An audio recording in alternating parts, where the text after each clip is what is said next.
Hello, Roz here again, and another episode of A Day in the Life of an Election Volunteer 2017. We are halfway through, and yesterday I went to the hustings. So I'm going to talk about for a bit what that was like.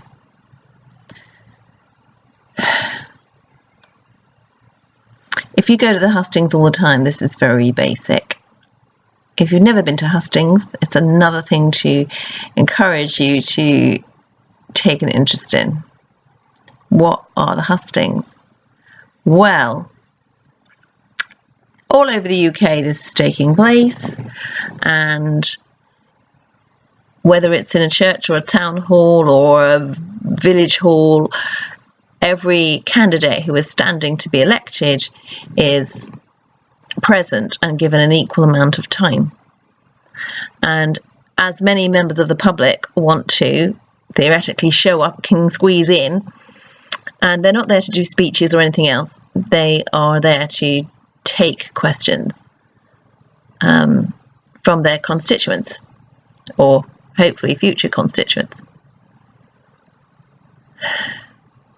If you went to a different hustings than me, I hope you learned a lot and really enjoyed it, because I found mine extremely challenging.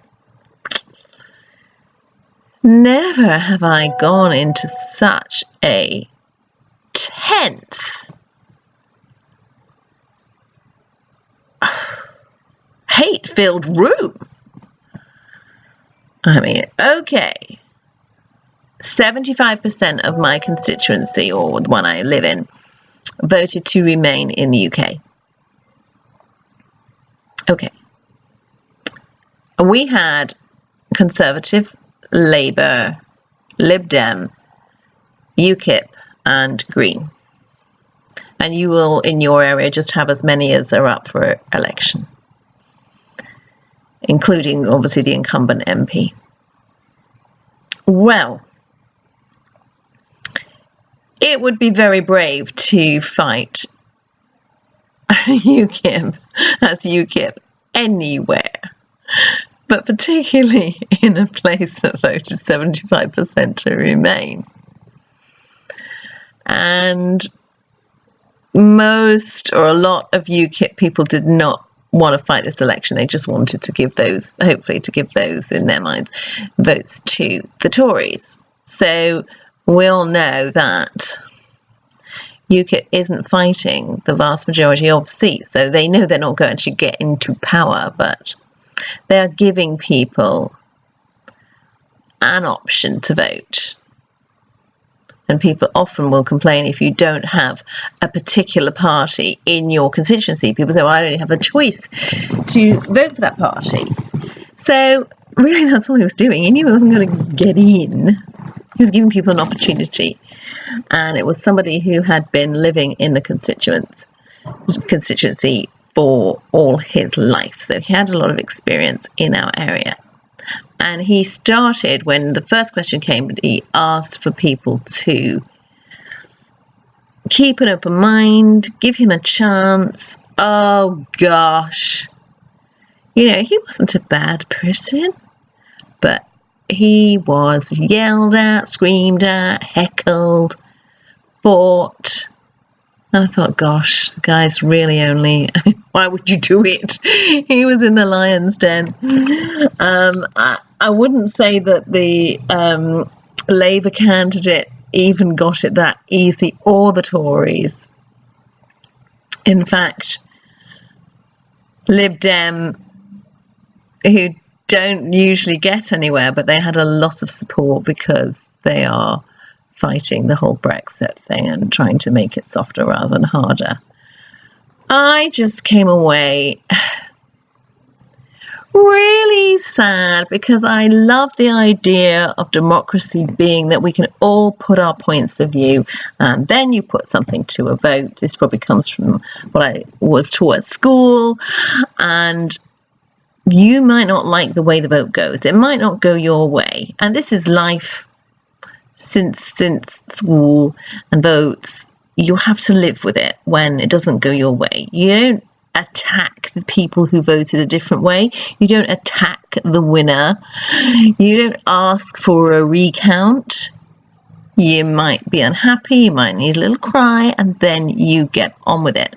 And to see that there appeared to be personal attacks on people who were doing nothing more evil than standing for election as an MP, did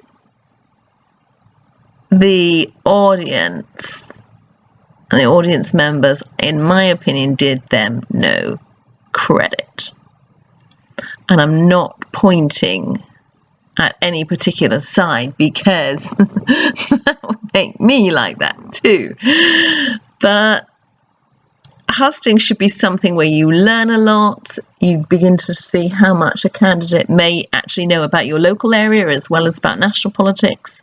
I was very disappointed actually in the candidate that is standing on the side that I'm on, because I'm thinking, you really were not prepared.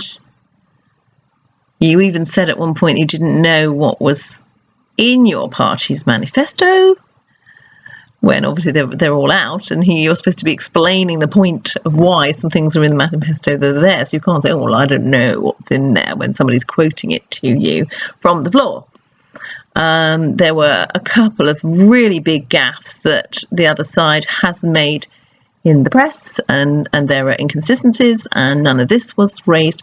So having been out campaigning in my local area against the odds, because I don't think, I mean, most people would say there was a very, very low chance that anyone but one particular person who is a minister is going to get in again.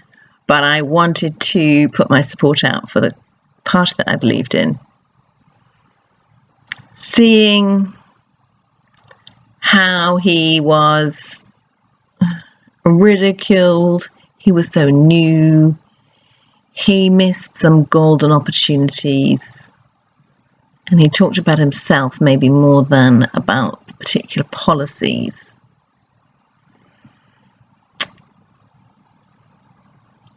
It made it hard for me to consider continuing to support and sacrifice my time, which I'm doing for free, although it's obviously my choice, for a candidate I'm not sure deserves to get power, even if by some miracle they did. So as a result of the hustings, I am feeling completely differently about the local campaigning. It always was going to be a long shot. But now I'm considering just supporting my party on a national level, especially seeing how antagonistic my local area is towards each other. And I didn't know the majority of the people there. There were 250 over of us in there. And it seemed like people were just so angry. And I thought that this, if you get involved in some level of local politics, it is a way to get involved in the area and to be community-minded and, to care about what happens in your local society. And I think I realised how enormous the job is, and how that might not be how other people are feeling. It might just be that people seem to think it's a chance to have a row. So I left kind of disappointed in my local area, not my local association, but in general. I thought, do I want to live here? This is an extremely politically minded area, as a lot of London is, particularly this area. And I thought, if I was taking a visitor to the UK or a visitor to London to visit this hustings, I would not have felt proud. And I'm sorry I have to say that, but I wanted to say what it was like being involved in this election, and this has made a difference. And I'm still working on what's going to happen next, but I think I'm going to focus mainly on national campaigning because that's where my beliefs are, and it's a shame not to be involved in the local area. I might change my mind, but I can't really get behind the local candidate, having watched their performance. But I hope your hustings were better. They better have been. And it's good to actually know, I guess, what your local area is like, not just your own individual friends or your own circle, just to go and see what your town behaves like when it gets a chance to voice its opinions. So that's that. That is episode 2, and looking forward to sharing with you episode 3. Bye-bye.